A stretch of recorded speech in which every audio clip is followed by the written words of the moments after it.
When St. John writes his Gospel, he is already an old man, more than 80 years old, which probably at that time it was too much. He is a man who has lived through very different situations. He has been with Jesus since he was a teenager, 14 or 15 years old possibly, when together with his brother James, a little older than him, then met Christ at the shores of the lake. He has accompanied him throughout his life public. He has received the immense gift of being Mary's guardian. He protected her afterwards until Our Lady was taken to heaven in body and soul. He evangelized, went through the test of martyrdom even though he didn't die, and exile on the island of Patmos, to date one of the Greek islands. While exiled, he wrote an Apocalypse and meditate on this text that were already circulating among the Christian community. Some of those texts were written by the company of his Matthew, and others by two of the Shirley. He will know at least from heresy, Luke and Mark. He meditates on it and he tells version of what happened, especially to complete those things that the others had not told. But this fragment that we read today, which is read several times during these Christmas days, it is the so-called prologue of the Gospel. It is meditation of him. St. John's Gospel is the Gospel written by the theologian, that is, by someone who reflects, who not only tells, but reflects on what he is telling, on what Christ did and taught. And this prologue, in these first lines of the Gospel, the reflection becomes evident. He is a man of hope. He could not be otherwise, being a believer, but I repeat, he is a man who has lived a lot, and the one has an optic image of the human being, and if not a realistic one. He knows the human being is capable of wonderful things and a very weak things, and possibly the most bitter sadness sense in the whole of the Gospel is contained in this prologue, not only in the Gospel of John, but in all four Gospels, even in the whole Bible. When this man, a Jew, who loved his people, he is not writing only for Jews like Matthew, as perhaps Mark also. He is writing to all, but he is Jew. He loves his people, and looking back at those first steps of his life, which meant the death of Christ, he writes with great sorrow. He came to his own, and his own did not receive him. It is not about the world. He has said it before, and the world did not know him. Well, the world is a generic term. The world. Who was the world? The pagans, who were going to him. He came to his own, and the Jewish people to his own people, and did not recognize him. Most of them did, because later he said that they knew him. Some of them recognized him, among them St. Peter, James his brother, and many others. But the whole people, his own people, the chosen people, did not know him. Why? This is the question, why? The Jewish people of the time were especially weak not to know Jesus, not to believe in him, having done so many miracles, being so wonderful in their teaching, and being so full of affections, of compassion in their behavior. When he saw the widow's sons who had died, he will resurrect him. When he wept for his friend Lazarus who had died, when he pitied the lepers or the paralytics, when he gave food because he felt sorry for the people who were hungry. Why did they not know him? Why did they not believe in him?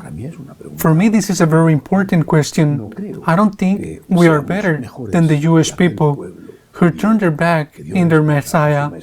I don't think so. There has to be another reason. I think, the cause is that they had hope in a kind of a Messiah. That is, they were waiting for the Messiah. They were waiting for a specific type of a Messiah who was going to solve for them, for example, first of all, the problem of the dependence or independence of the people of Rome. They were wanted a Messiah king, a political Messiah, a warrior Messiah. In addition, if that Messiah was able to perform miracles, it was wonderful because he could make the enemy army die suddenly.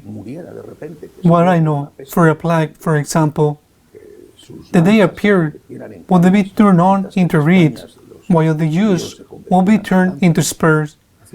By performing miracles, you can do anything. And when Christ was not the Messiah that we expected, they not only turned their back on him, but shouted at the representative of that emperor who was suppressing them. They shouted, "Crucified him." He came to his own people, says John, and they did not receive him because they did not find in him what they expected. And that is the question. And what about us? Well, I believe that we have received him, but we must be careful, because sometimes we too can feel disappointed in Jesus and enter into a crisis of faith because he does not give us what we think he should give us. Health, we want health, money, the affections of such a person. Even if a child behaves as we think he should, we are using God. We think that God is our service. The God is to serve us in what we want or need. There is the error.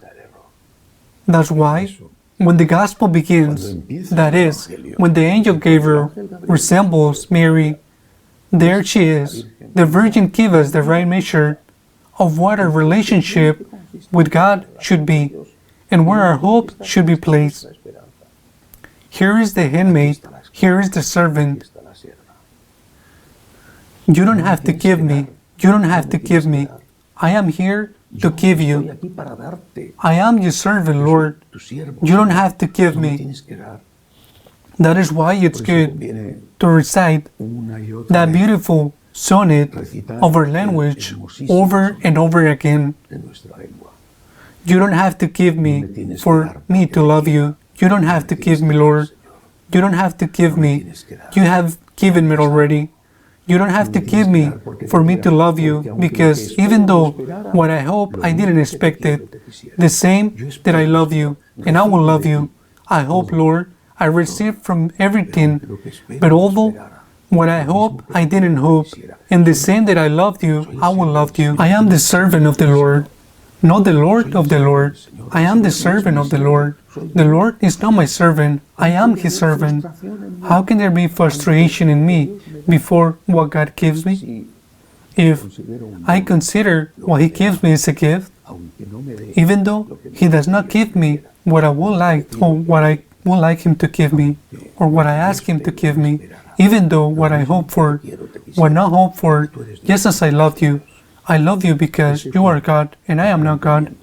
This was the approach of the Virgin.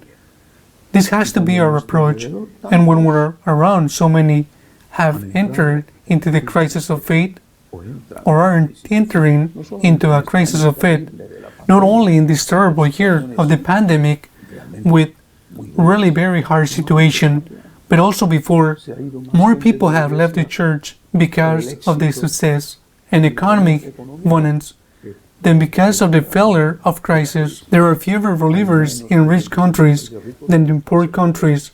Money is more dangerous to faith than poverty. In any case, our approach has to be, he comes to me, who I am of his people, and I do want to receive him, because I consider everything a gift, and everything is grace. Thus, Saint Therese Lisieux, and later Bernanos repeated in his diary book of a country priest, "Everything is grace, Lord. Everything is a gift from you. Lord, you are God, and I am not God. I am here to serve you, and I thank you for what you gave me. Even though I no longer have it, I thank you for what you gave me, because I have earned nothing, Lord. Everything is a gift from you. In the Lord, I deserve nothing. And all is gift, all is grace. He came to his own people, and we are one of his. Full of joy and full of gratitude, received him. So be it.